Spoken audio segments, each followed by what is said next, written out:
Quali parametri valutare per la scelta della centrale del nostro impianto di allarme intrusione?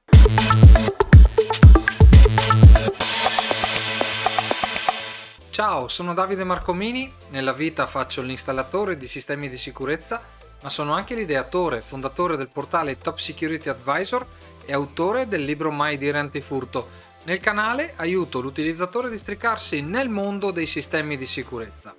Nel video di oggi, come avrai capito, voglio darti quelle indicazioni necessarie e indispensabili, direi, per poter scegliere in autonomia la centrale adatta al tuo impianto di allarme intrusione. Ho buttato giù una piccola checklist di tutti quei parametri che dovresti conoscere, che dovresti sapere per poter scegliere in modo corretto la tua centrale di allarme intrusione, la tua nuova centrale, il tuo nuovo impianto, quella che potrebbe essere la centrale più adatta alle tue esigenze. Ecco, questa è la mia checklist per aiutarti a scegliere la centrale d'allarme, perché ogni giorno, specie nei social, leggiamo quale centrale scegliere, quale centrale mi consigliate, quale impianto fare. Ecco,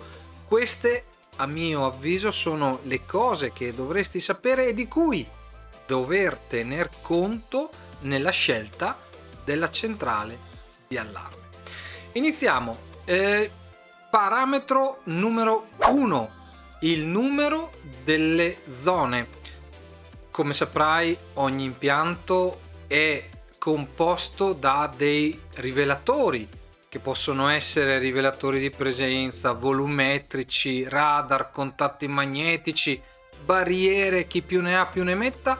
Ciascuno di questi rivelatori dovrebbe o sarebbe opportuno che facesse capo ad una singola zona per poter essere identificato nel modo corretto, per poter essere escluso singolarmente in caso di guasto in futuro, e quindi è bene scegliere la centrale con un numero di zone, una capienza in termini di zone sufficiente per poter coprire tutte le tue esigenze e pensare all'integrazione futura. Quindi se oggi pensiamo solo all'impianto di allarme intrusione e non abbiamo previsto ad esempio nulla di esterno, è bene prevedere che ci sia un discreto margine per poter ampliare quell'impianto, oppure non abbiamo previsto i rivelatori di fumo perché non ne sentivamo la necessità,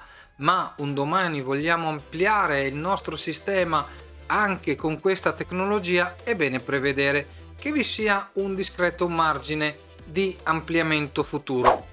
Il secondo parametro è il numero delle partizioni. Le partizioni sono quelle suddivisioni nelle quali è possibile appunto dividere le nostre zone, quello che possiamo definire gruppi, partizioni, aree, chi più ne ha più ne metta, ma è comunque un insieme virtuale di zone che ci permetterà di inserire anche il nostro impianto in modo corretto per gestirlo quando siamo a casa, quando siamo a letto, quando siamo fuori casa.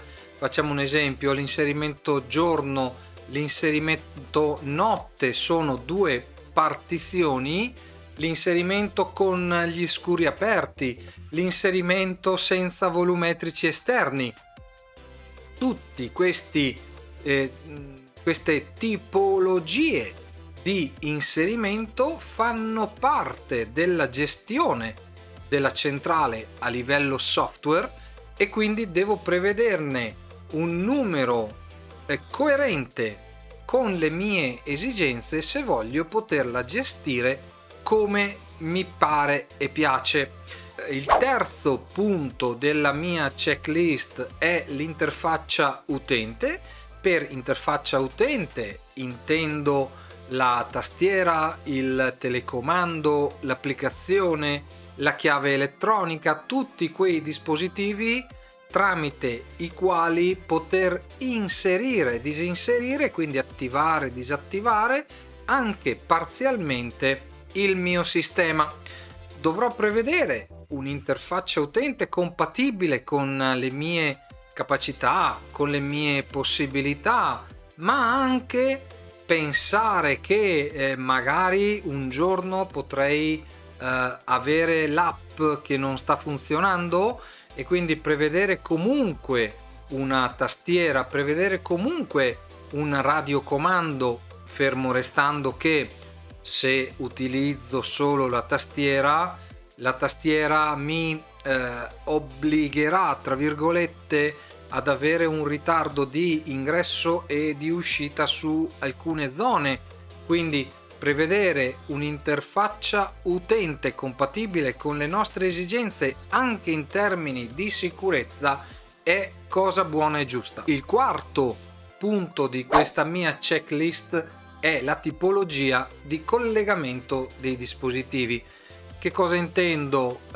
Oramai sappiamo bene che le centrali possono essere cablate o wireless, alcune possono essere miste o essere ampliate, possono essere cablate e ampliate verso il wireless, possono gestire collegamenti bus, quindi in fase di progettazione dell'impianto sarebbe opportuno capire che ti venisse spiegato quale tipologia di collegamento andrà ad utilizzare il tuo sistema ed eventualmente prevedere, sempre in vista di ampliamenti futuri, che preveda anche gli altri collegamenti disponibili dalle tecnologie, perché magari non ci sarà possibile arrivare in quel determinato punto con il cavo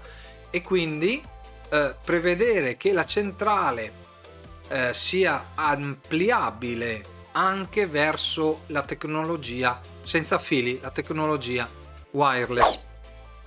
Il quinto punto della mia checklist vede i comunicatori, cosa molto importante da tenere presente sempre sono i comunicatori, ovvero tutto ciò che riguarda le chiamate, gli avvisi verso l'esterno, quindi chiamate vocali, telefoniche, SMS, notifiche push.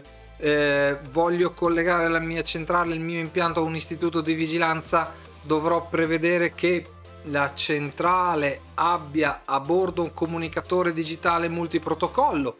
Questi sono quei comunicatori infatti che ci permettono di avvisare noi, le forze dell'ordine, un istituto di vigilanza dell'avvenuto allarme, guasto, eccetera, che può verificarsi sul nostro impianto. L'ulteriore sesto punto della mia checklist sono le connessioni verso il mondo esterno, che non sono i comunicatori, sono tuttavia quelle funzioni che potremmo definire domotiche o di automazione domestica, tramite le quali ad esempio far accendere una luce, scatta l'allarme, si accendono i fari esterni, scatta l'allarme, faccio partire un dissuasore, come ad esempio poter fare aprire il cancello, partire l'irrigazione, tutte quelle piccole automazioni che, se integrate con il nostro impianto di allarme, possono aiutarci e semplificarci la vita di tutti i giorni. Oramai le centrali sono sempre più predisposte verso l'automazione domestica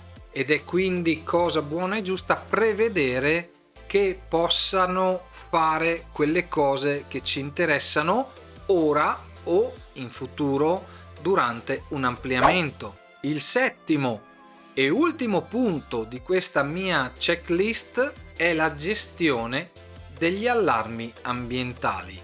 Le nostre centrali d'allarme infatti permettono di collegare non solo rivelatori di allarme intrusione, ma anche rivelatori di allagamento, rivelatori di fumo, rivelatori di gas, rivelatori di CO2.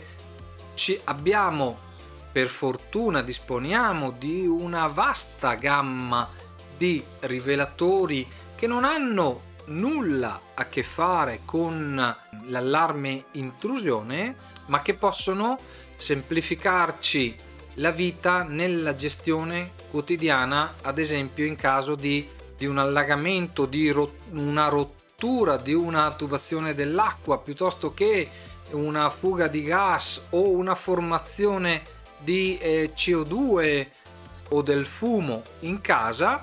Ecco, questi possono sono allarmi, quelli che io definisco allarmi ambientali, che possono essere rilevati, segnalati ed eventualmente tramite interfacciamento con la centrale possono andare ad esempio a chiudere la valvola del gas, piuttosto che la mandata dell'acqua, piuttosto che fare altre cose. Anche per questo video è tutto, grazie a chi si è iscritto al canale, grazie a chi mi supporta divulgando i miei video, guardando i miei video, commentando i miei video nel canale YouTube.